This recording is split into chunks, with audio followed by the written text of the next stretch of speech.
Strong men create easy times. Easy times create weak men. Weak men create tough times. He said to me, many will not understand, but you have to raise warriors. Trial by combat. Trial by combat. Chris George I said literally was waiting for Keith Chris to say George said it. We should put in trial by totally combat. set that up for. I was like, here goes Keith. He just alley-ooped that, and Keith went and just literally jumped 6 feet and dunked it. On this episode of Real Estate Insiders Unfiltered, we talk about Fed policy. We talked about how to make it so that buyer's agent compensation could be financed in the loan.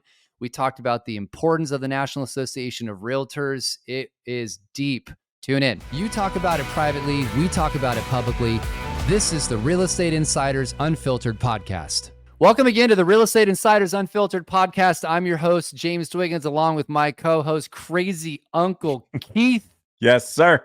Keith Robinson with the hat for the win. Who did we have on the show today? We have Chris George, the CEO and founder of CMG Financial. It is the largest privately held mortgage bank in the United States of America. Billion with a B, kids, and the former president of the Mortgage Bankers Association. We went all over the board with him.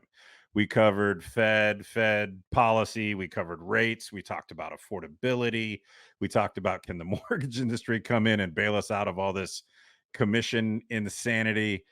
He took us to church on how he felt about the lawsuits in general, student loan debt, and the deficit. And NAR. He preached on NAR. It was very insightful. Good one. This is a good one, kids. Buckle up and get ready. You are going to dig it. Put it in your ears, kids. Chris, welcome back to the podcast. We are absolutely excited to have you back in 2024. You were officially our first episode. First guest. We did one episode, just you and I. So second episode, but first guest. So we've grown just a little bit in attendance and viewers and listeners. My mom keeps listening to it over and over and over on repeat to boost the numbers. So she's doing her job. Mom, thanks for listening, Mom. There's that. So I think it's probably your mom and my mom for that matter. Might be a few more. Yeah. So Chris, give just the viewers and listeners just a real quick background on you and CMG, so they can have a little bit of context in your knowledge in the mortgage space, which is vast, and then why you're here to talk about sort of 2024, what you think is going to come, et cetera. So we'll start there. Well, first off, James and Keith, thanks for having me part of this again. I didn't realize I was that much of a guinea pig back in we didn't tell you.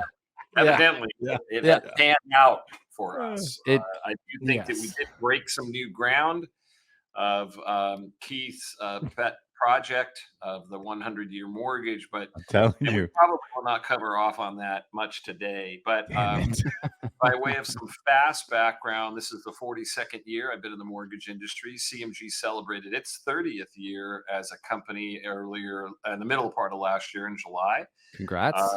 It's all I've ever done. Last year, we did just shy of $22 billion worth of production. I'm a former California Mortgage Bankers Association chairman. I'm also the former chairman of the Mortgage Bankers Association nationally. I'm here locally in the Bay Area. I have 4 boys and a fantastic wife, and all 4 of my boys work for the company, which is awesome seeing them grow up professionally. So it's a pretty cool thing. And again, in all seriousness, thanks for having me back. I truly enjoy these kinds of conversations where we actually cover off on topics that are useful for people to know more about and can kind of help guide their businesses.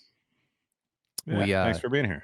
We totally agree, and I've gotten to know Chris for the audience over many years now, and truly one of the smartest guys in the space. So we're privileged to have him here and talk about it. I'll start with the first question, then Keith will take a few, and we'll see where this thing ends up. Okay.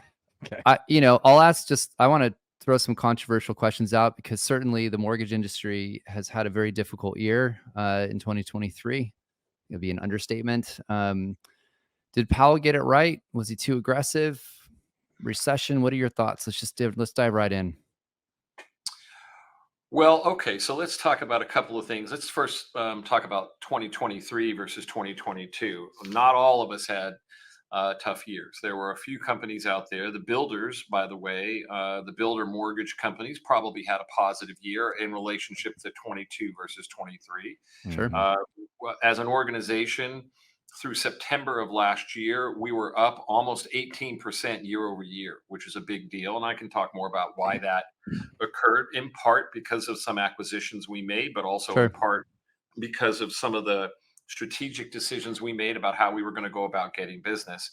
So let's set the stage as it relates to the Fed's monetary policy. Every single time there has been an inflationary period in America since I've tracked it back to the mid 50s. Every single time there's a recession afterwards. In fact, I will send you a graph that you can post as I'm saying this on your podcast if you would like, or Perfect. distribute to the people that are looking at this as a document. It will show you every single time that there's been an inflationary run up in the marketplace, there's a recession that follows it. Powell's been threading the needle here with trying not to have but either one of those get too far out of the norm. So have an inflation take over, which happened multiple times. The one that I remember the most is the early 80s when prime rate went up to 20.5%, or Good frankly have times. to drop rates too much, which really is what occurred in COVID. So we got down to an interest rate environment that we're never going to see again. You're not going to see Mhm. 2 and 2.5% 30-year fixed rate mortgages again. If Right. you got one, and a lot of people did, uh, hang on to it because Yeah. you're not going to refi that thing again. Yeah. that Yeah. that that loan represents the beginning of your rental property, which is again one of the reasons it's exacerbating inventory. Is people are saying, I don't know that I want to give up my loan. I want Right. to keep this home, and if I need cash, I'll take a second mortgage out. So I do think Powell is doing the best he can do. I think there have been a couple of false starts. So in the beginning part of December, interest rates dropped pretty significantly. Then they ran back up again toward the end of December, early January, and they're coming back down a little bit right now. As of this moment, a little after in the afternoon on a Tuesday, we're hovering right around 4% on the 10-year, 404 right now. Opened about 8 points higher today. And the concern is about whether or not the technology stocks are going to start feeling the pain. There's a fair amount of layoffs happening in the technology world right now, Yeah. as you guys know. Yeah. And so I think he's getting it as close to right as you can get it. My personal opinion is that I don't care how close he gets. I just don't need the whipsaw. Yeah. The So pace, it was right? great Yeah. that rates got that low, but there was just so much business with, again, so few businesses to handle it. So the backlog in the marketplace. And the same thing's happening right now. I also think what happens is the media disproportionately blows interest rates out of proportion. And as a result, I think people say, hey, honey, we're not buying because rates are going to be prohibitive. But there's a lot of ways to buy homes in an increasing interest rate market, not the least of which is intermediate arms and temporary buy downs and so forth. Yeah. So I do think the media grabs onto this and makes it worse than it may actually be. Mm. Today, a par Shocker. price loan is about 6.5 to 7%. That's not unaffordable for a guy that got into the market when prime was at 20.5. Yeah. Mm-hmm. Uh, Mm-hmm. to follow up on the Powell question, just because he's not going to listen, so we can make fun of him a little bit. In December, like a couple weeks before he went, I've never seen a pivot as fast or as aggressive from a languaging standpoint from the Fed. One meeting, it was higher for longer. We're going to do what we need to do. We're data dependent. 2 weeks late, 10 days later, actually, Yeah, it was like a whole nother Powell. It was like fun time Powell showed up and he started talking about cuts and as many as 5 in the next, in 2024. And the market like loved it. Market went bananas.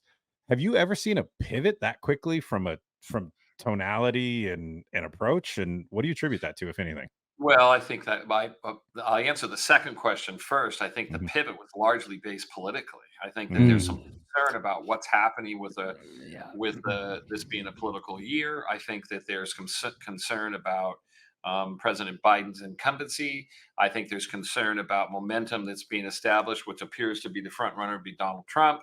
I think that there is these are factors that the marketplace doesn't tend to be able to predict. So if the administration wants to improve pricing to give it some form of tailwind to help it go into the election, that you'll see that happening probably in February, March, or April of this year.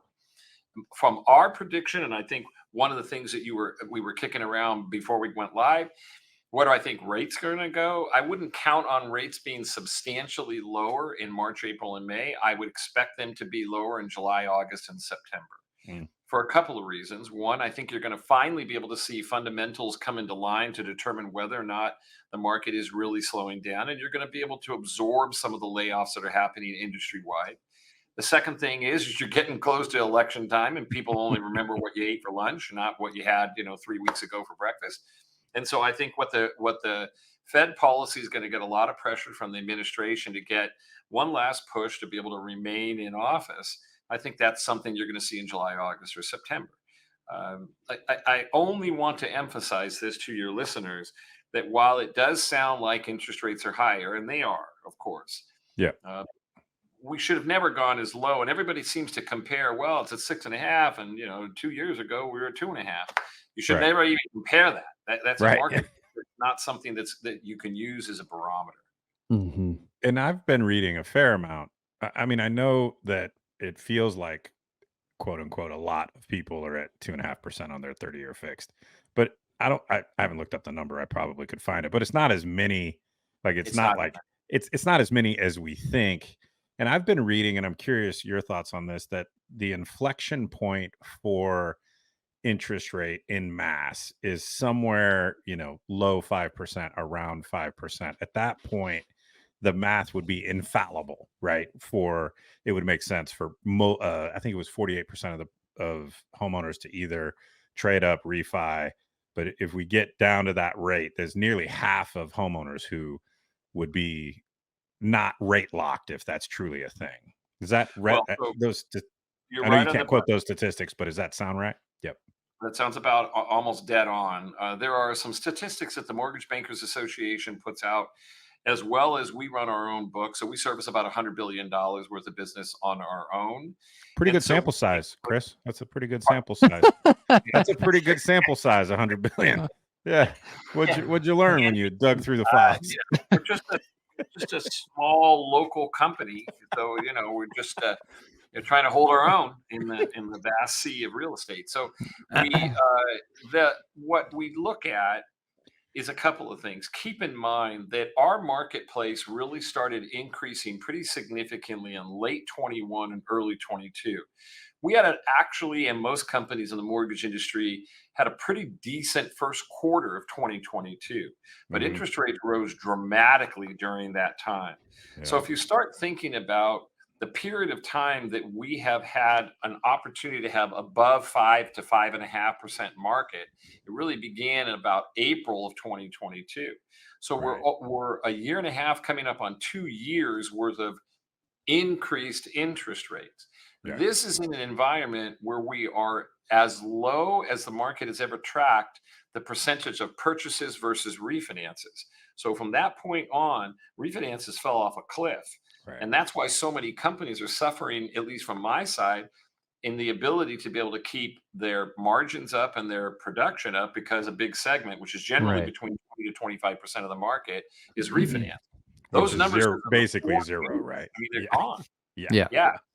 So I think there's pent up demand. There are people that are looking to refinance. The other thing that I think you ought to take in consideration, the folks that did buy and put down minimal amounts in 2021 probably have the opportunity to be able to refinance today, even though their interest rate may have been in the 4s and the 5s as things were increasing up. They're still paying mortgage insurance, et cetera. So they may be able to reduce their interest rate if interest rates were around 5 to 5.5. Yeah.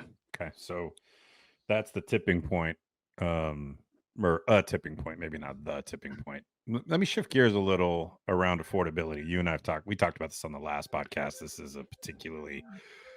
is one I have a lot of passion around, just because it's important, right? We need to have housing that is affordable for all market segments. We have a problem with affordability. Property values keep going up. That's a good thing. We want that.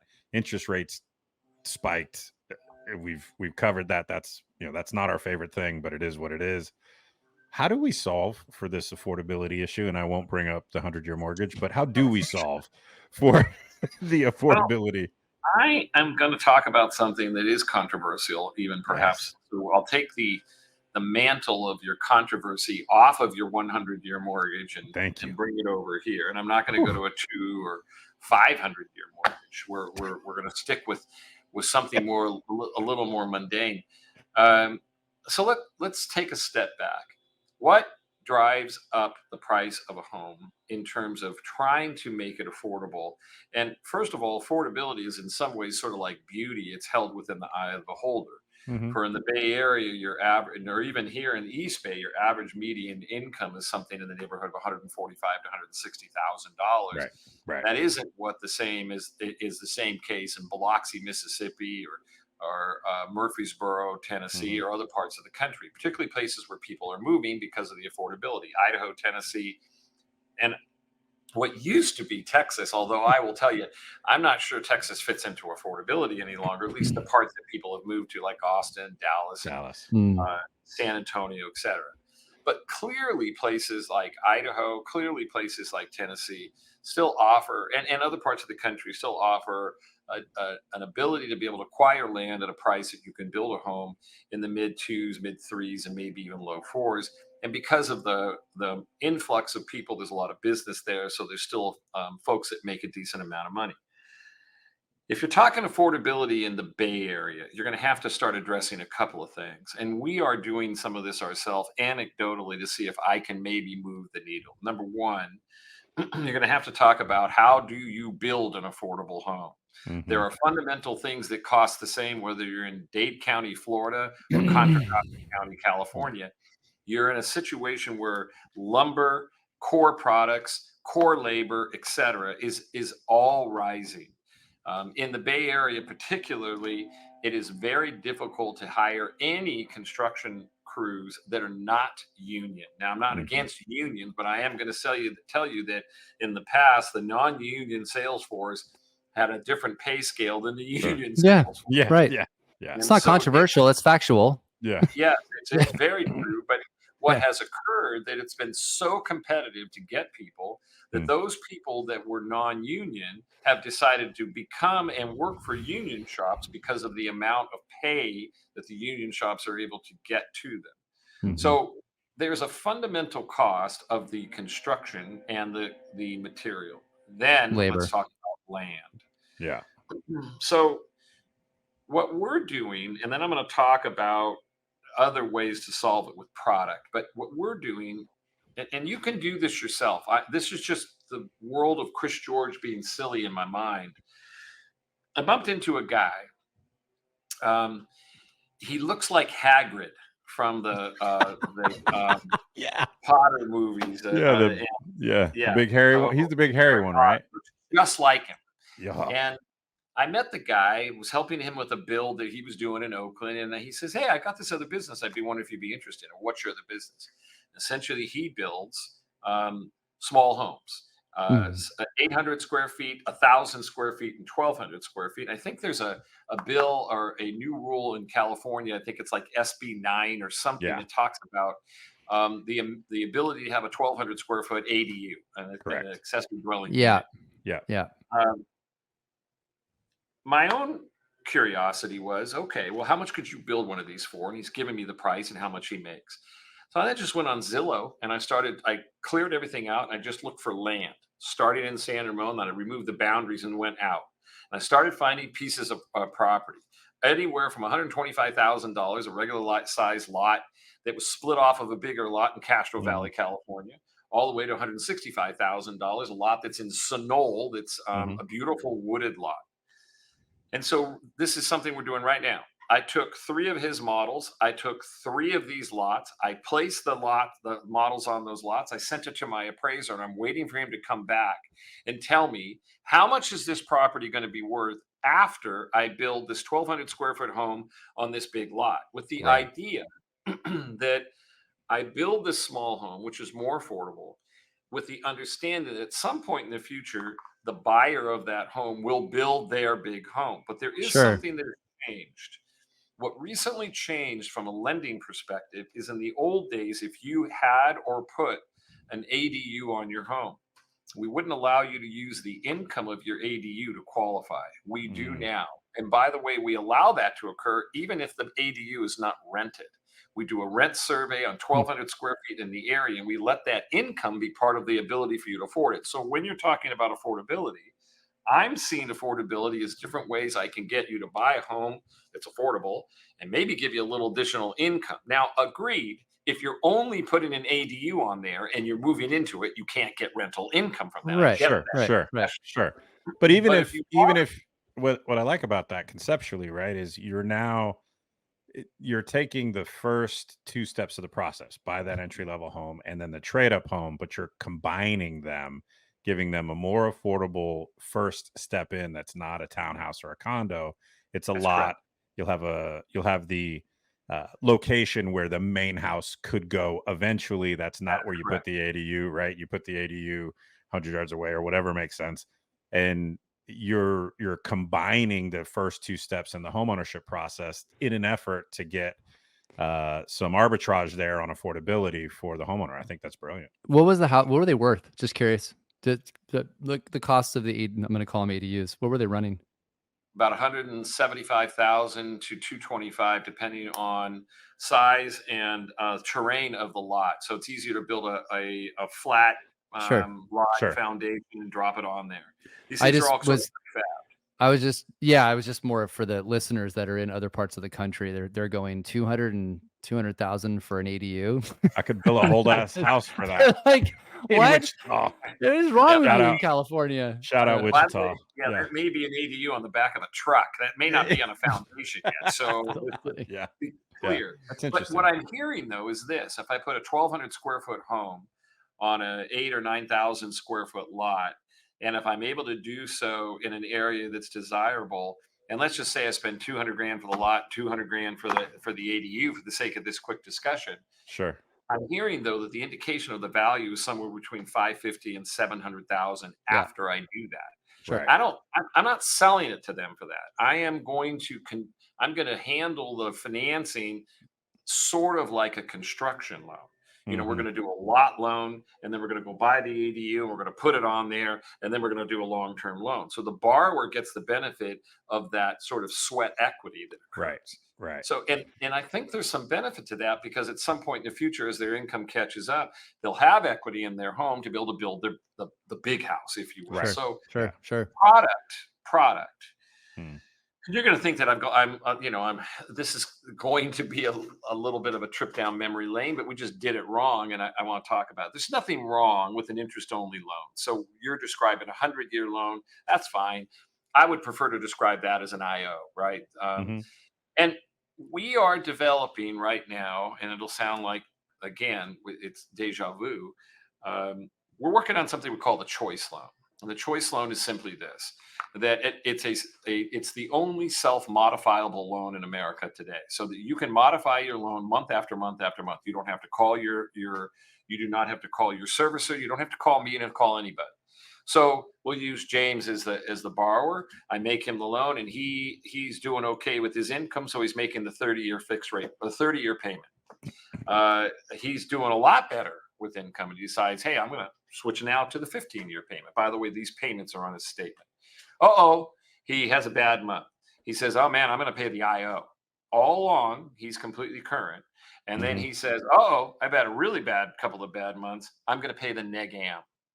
So I'm going to let him choose where he wants to go in the spectrum of things. You might say, well, Yeah. didn't you just describe just world savings loan? yeah. Just in case someone's listening and freaking out right now, Chris, they're gonna say something like, I we tried that, remember? Yeah, no. So time out. Yeah, So I we know. did try that, but we Yeah. made some significant structural errors in two capacities. One, we made structural errors on who was selling it and whom we were selling it to. Yeah. So these loans were sold to people that did not have to require any proof of income or proof of reserves. Sure. In many Yeah. cases, they did not require any down payment. And in some cases, they actually went negative and we were going above 100% loan to value, Right. 110, 115. Immediately. So Like immediately. I Yeah. believe, like anything else, there should be some form of certification education process for the Hmm. people that are selling this product, and there should be the correct buyer in this. That could be a 10%, 15 or 20% down buyer. By the way, World Savings was standard line before they changed it to compete with WAMU and Countrywide, was you had to put 20% down. I know Right. the very first loan I ever got in my life when Teresa and I first got married was a World Savings loan on our house in Dublin, and I put Hmm. 20% down. So the point that I'm making is that there needs to be product that speaks to affordability but does not get the customer in trouble. Right. And it needs to be product that that the customer is aware of how it operates, whether it's fixed for 3 years or 5 years or 7 years or even monthly adjustables. They need to understand what could happen with interest rates. Hmm. To me, it is not going to be one fell swoop fix affordability. I think it's going to be a little bit of what the state is trying to do with SB 9, a little bit of Hmm. what I'm trying to do with affordable homes and spaces, Sure. a little bit what the market's trying to do with product. Well, and also, when you're talking about that, there's an advocacy perspective of making sure proper bills are passed, trying to make things easier to get permits. Yeah. There's the environmental aspect to it. We've had these conversations a lot, and certainly it's a problem that some states, especially California, are truly faced with. I want to, Keith, I'm going to take this because it feels like a little bit like product, because I know it's a question that our viewers and listeners will. It's very relevant to right now. You are obviously acutely aware, like the rest of residential real estate, about all the class action lawsuits, and we won't go down that road. We've had lots of conversations on this pod about it, but I do want to ask somebody who's involved on the mortgage side your thoughts. Um, one of the outlets that the industry is looking at is how do we make it available for buyers to have representation in a infrequent transaction, um, and at the same time be able to afford it. In other words, is there a day, or what would be the process for agents to be able to finance their compensation in the loan? What's your Well, take on it? yeah. So let's talk about that for just a few seconds. Or minutes? I, um, the, these cases have yet to see the entire conduit gamut process of appeal. There are multiple sort of copycat lookalike cases that are happening in the marketplace today. They have not yet run the gamut of this whole thing, and it's probably a 2, 3, or 4 year process before there is an actual decision on whether or not this is the new rules of the land. Today, I think you both know, so do your listeners, that both the GSEs as well as Ginnie Mae, which includes FHA, USDA, and VA, do have significant restrictions about whether or not you can finance a compensation to a seller's agent or buyer's agent. They don't Mm. exist today. Yeah. By the way, it's expressly prohibited on a VA loan. Mm-hmm. If this were to become law today, no veteran could buy a property in which they would have, in which they could finance their buyer's commission, which is just no way that will stand. By the way, I also think that if you start thinking about what happens here, most first time and affordable buyers are not able to come up with the cash to pay for their agent representation. I Mhm. think what could potentially occur is there is an environment where the seller will have this professional representation, but the buyer will not. And I think in that scenario, you're going to crush any form of first time home buyer or people of color or folks that have no experience in understanding that negotiating process Yeah. and even what to do. Oh, I can, I think I can negotiate the price. Candidly, price negotiation is so low on my list of the risk of a buyer not having strong representation. is this a home that is going to last me for my needs? Is this the loan that's going to last me for my needs? Are there inspections and the interpretation of the inspections? And by the way, I haven't even gotten the loan documents yet. I haven't even gotten to the most treacherous part of a transaction, and that's what does this all mean to me? So I think there's a fair amount of people in the marketplace running around saying, "Hey, you've got to do something." From a lender's perspective, we're watching it, we're seeing what's going on, but there's going to be some structural change that have to happen if this becomes the lay of the land. Let's assume it does. So let's just make that assumption, because Keith and I are really knowledgeable about these cases more than most. You are. And in fact, I remember, James, you were saying to me this early on, this is going to go exactly the way it went. You predicted that right on. I wish I was wrong, to be clear. What would have, I want to just, because you know this world better than anybody. What would have to happen to do this? NAR needs to advocate with, you said Fannie, Freddie, Ginnie, like in the Mortgage Bankers Association. Like what would that look like in order for compensation to be able to be financed? Can you get like granular? No one's given us this answer. And I'm like, what does that mean? What is that process? So when I became the chairman of the Mortgage Bankers Association, there used to be a group called the Big Four. They all broke apart years ago before I was a chairman from 18 through 19. And back then, the Big Four consisted of the Mortgage Bankers Association, American Bankers Association, the National Builders Association, and National Association of Realtors. That's the Big Four. Yeah. Ironically, Bob Goldberg was taking over as the CEO and president of the National Association of Realtors the same year I was taking over. So I called him up and I said, "Hey, we got to get the band back together." And we did. Mm-hmm. It was a treacherous first few meetings, I'll tell you that, because they were over there and we're over here. And there had been some really, really bad blood between these four groups. And so, me, I'm trying to do my thing and trying to get everybody, can't we all just get along kind of thing. We did. Sure. And today that group meets every single quarter and talks extensively about this and other things. Many of the topics you're talking about here are the topics they talk about, particularly affordability. It will take a lot more than just the National Association of Realtors to have a conversation with FHFA and or HUD. It will take some significant change inside of HUD to make changes on the Ginnie Mae securitization. Today, when we securitize loans on Ginnie, FHA, VA, USDA. When we do those loans, there's a rep and warrant protocol associated with those loans that is supported by the Federal Housing Administration underneath Housing and Urban Development. If you were to make some changes, it's going to change the securitization. So it's more than just simply everybody getting together. It's probably congressional change to make that occur. Right. Now, it can happen quickly, but it's still going to be a process to do so. I frankly, I will agree with you guys that you have a greater knowledge on this.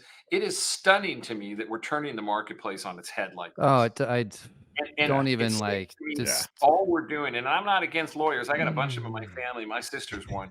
But I'm gonna tell you what, this just is insane that we're disassembling a system that has worked very well. And the best in the world still to this point. Don't get me on my soapbox with this. It will be a bumpy process. There's no I have one question I want to follow up with you, because I think this is important. There's a lot of conversation going on in our business right now. The National Association of Realtors, it's really struggled. To multiple leaders, massive PR issues, morale about the organizations at an all-time low, at least as long as I've been in the business. But man, I'll tell you, there's a lot of conversations going on in our industry about how, people should move away from the National Association of Realtors and do something else. Keith and I are on the bandwagon that would be effing stupid. I didn't throw an F-bomb, but stupid. Why not? I'm just trying to be good, Keith. I'm being a different person in 2024. You just want me to lose the bet, the over-under for James. I know, there's an over-under going on. How many times I throw an F-bomb this year?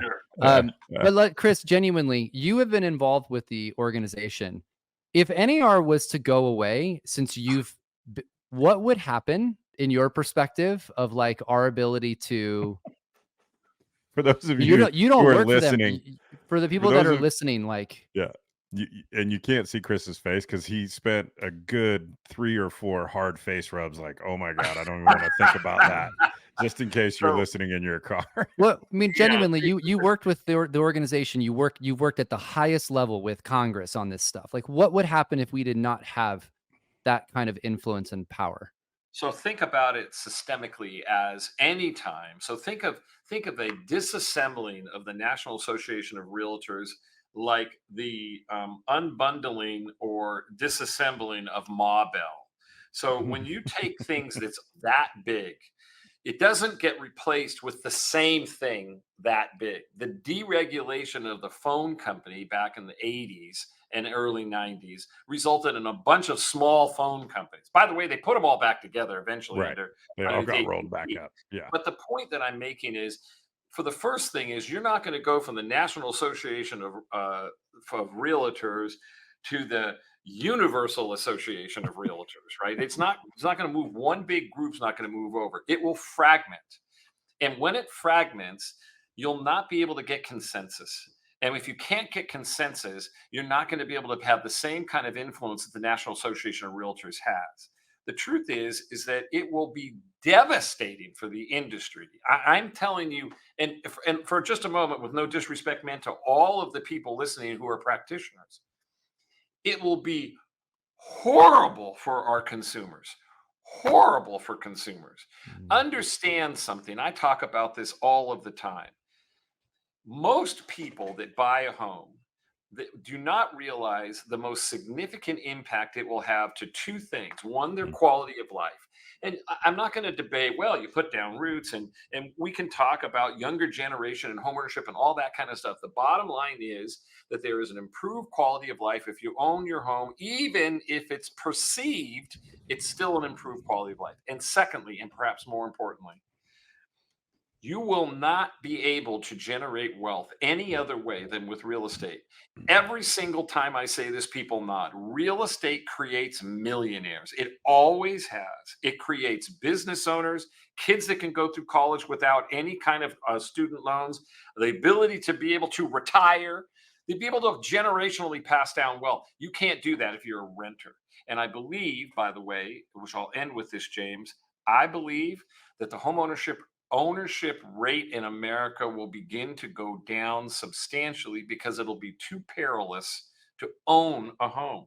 It'll just be better for me to rent because I don't want to get it wrong, and I can't afford to lose what little money I got. I can't afford to get bad representation or bad advice because of this kind of fragmenting of the marketplace. It'll be catastrophic for the future homeowners of America. Preach.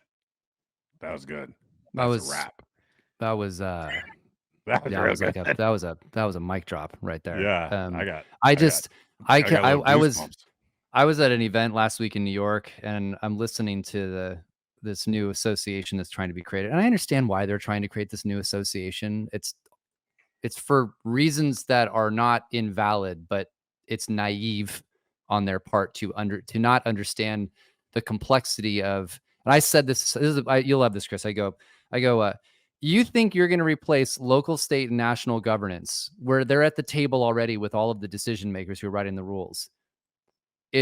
By creating something new, you're going to fragment it. I said, I'll give you one more. I'm like, we enjoy as an industry this little 1099 carve out that we have, where we get to have everybody as 1099s. Remember those days, Chris? Remember those days, Chris? Every year, every single year, the National Association of Realtors is fighting to keep that. And I turned to the brokers room. I said, how are all you going to run your damn businesses if you have to employ every agent you've got? What are you going to do? And it was like, I hadn't thought about that. I'm like, so just shut up. Like you're being naive to like what it is. We need to remodel. That's why I tell people, remodel it, but don't tear it down because you will cause this ripple effect through. All right. I know you will not like what I'm about to say, James, but I'm going to tell you the National Association of Realtors needs not just someone like you, it needs you.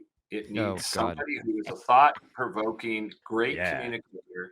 You handle yourself extremely well. And what's more important, and I mean this sincerely, gentlemen, the reason why the National Association needs a James is because he assembles teams like you, Keith. He would put the best of class on that in that organization. I like California, Chris. I'm not moving. To Well, you do spend a lot of time in DC, man. So I mean, Yeah, there's that's an true. element of that. That's All right, we've true. got a few more minutes. Keith, I know you have a couple more you want to I throw in do. here. I So, do. yeah, This before one we let him go.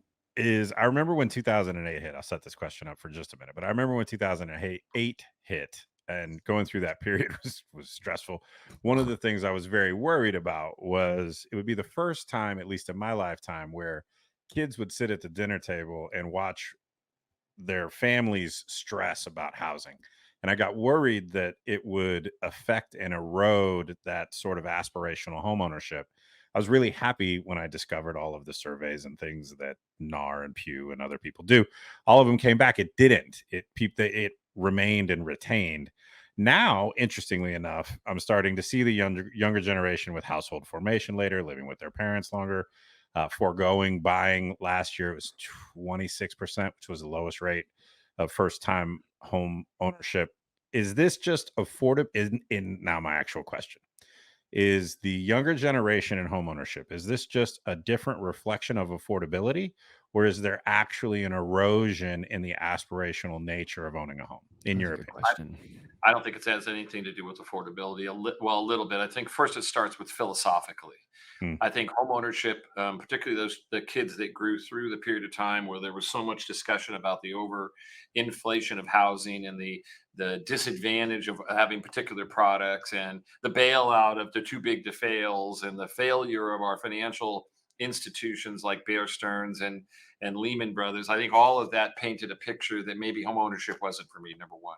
Number two, I do believe that the student loan debt has always been an impact on people's ability to be able to buy a home. My HR director, Melissa Harborn, puts her children through school. She has triplets. Two of them are down in Arizona State. One of them's at a private school back in Washington, D.C. Each one of those years result in about a $40,000 to $45,000 a year. This is all in tuition, housing, books, Everything. all that crap. Yep. But if you just simply do fast math, you're going to end up with a $180,000 debt that you're going to be 23 or 24. Of course, if you've got a lot of people to be in that debt, it's going to take you 8 to 10 years to get out of it, to be able to afford a house. Because look, when I was 22, 23, 24, well, I didn't have $120,000 debt. I didn't have $120. No, But I mean, and by the way, when I was 22, if I went to borrow $120,000 or $140,000 for anything, they'd have told me no.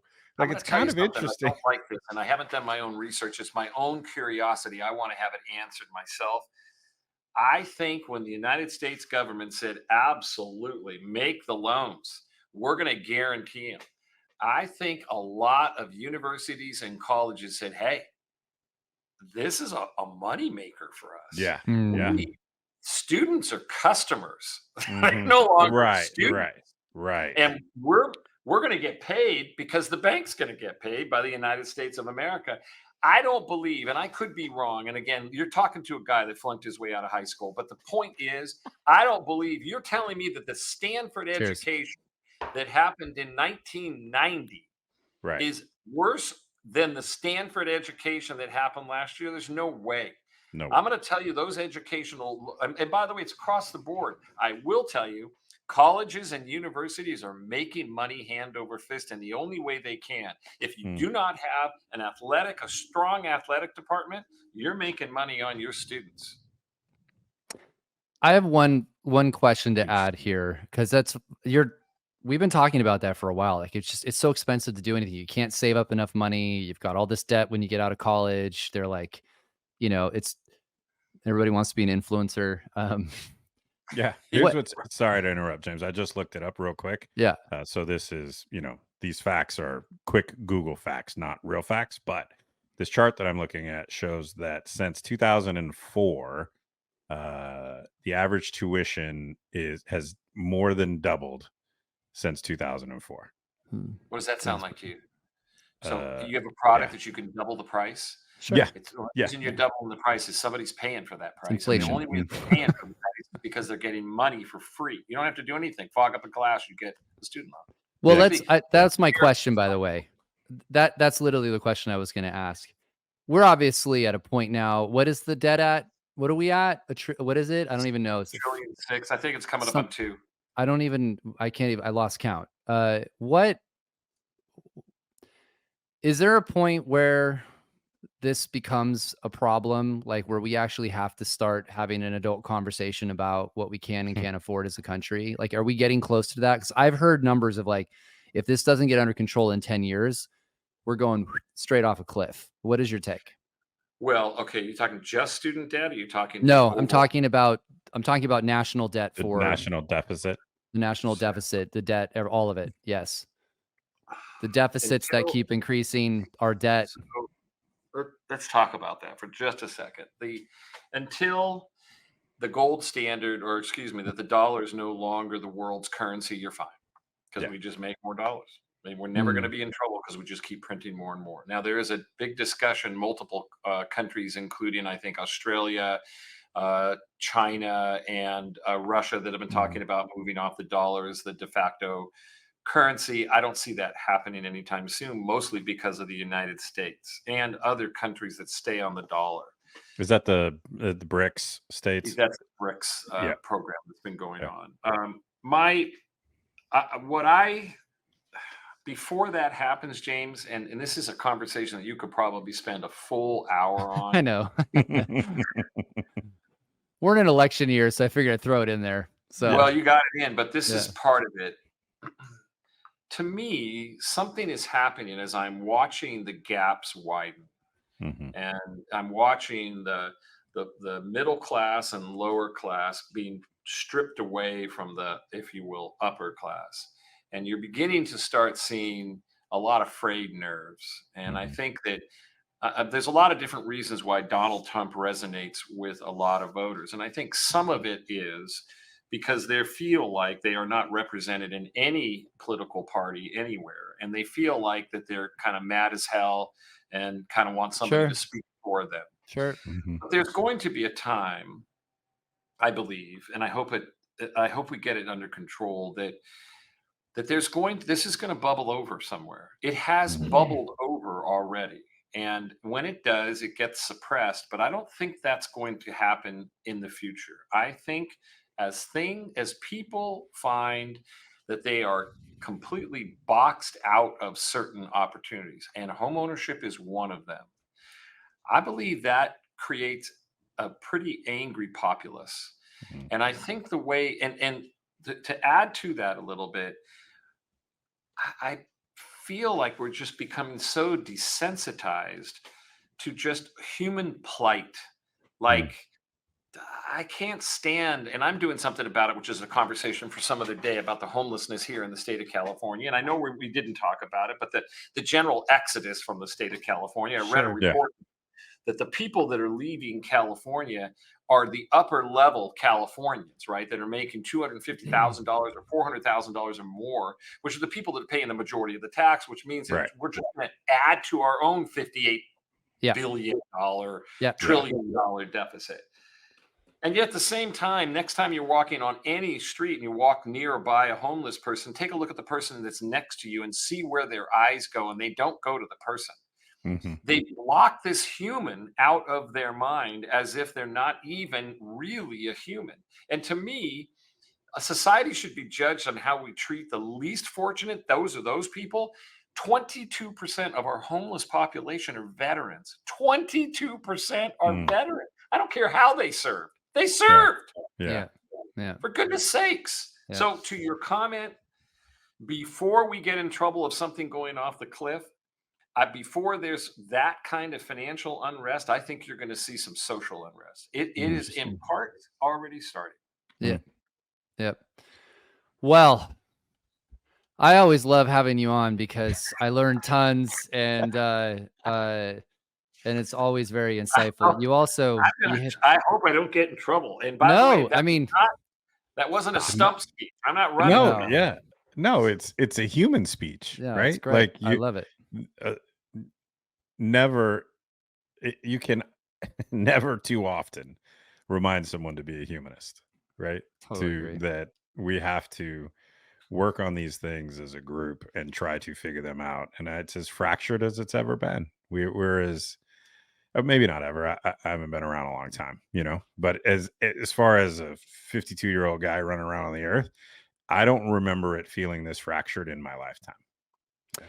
My uncle, who is in his early 70s, said that, during the 60s was the last time he could possibly, or 70s, or whatever. He said basically the 60s was the last time that he was like, I feel, but he's like, this almost feels worse. I think it is worth, James. Yeah. I think Yeah. I really do believe that we have we are approaching an inflection point, and it really worries me about what is happening. I read this guy. He's a coach of Temple University, and this is what he wrote.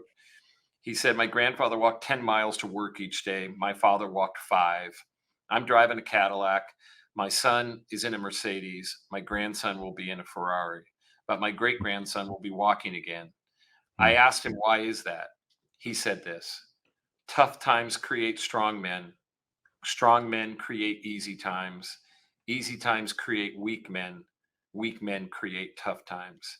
He said to me, "Many will not understand, but you have to raise warriors." Trial by combat. Trial by combat. Chris George was waiting for Keith Chris to say George said it. We should put in trial by combat. Set that up for. I was like, here goes Keith. He just alley-ooped that, and Keith went and just literally jumped 6 feet and dunked it. So I'm inspired by this conversation because Chris George said he is single-handedly going to solve affordability issues in Northern California with tiny houses, and we should tiny homes. Tiny homes, and we should institute trial by combat. Chris, run for office. You have all my votes. You got my votes, my friend. Yeah. All right. To make us run NAR. It's only fair. Seriously. Chris, genuinely, thank you again for being here. I think it's going to be a very popular episode. Lots of great content in there. And we'll have to have you back on later this year and see where things end up. So Keith and I are released our predictions podcast, or it's coming out here shortly. And by the time they hear this, it's out. Yeah, it'll be out by the time people hear this. So my friend, look forward to seeing you at some point soon with your family in the ranch, and we'll catch up with you then. So thanks again for having me, you guys. All right, guys, we'll see you. It's our job to say out loud what everybody's only thinking to themselves. It's your job to subscribe to this podcast so you never miss an episode.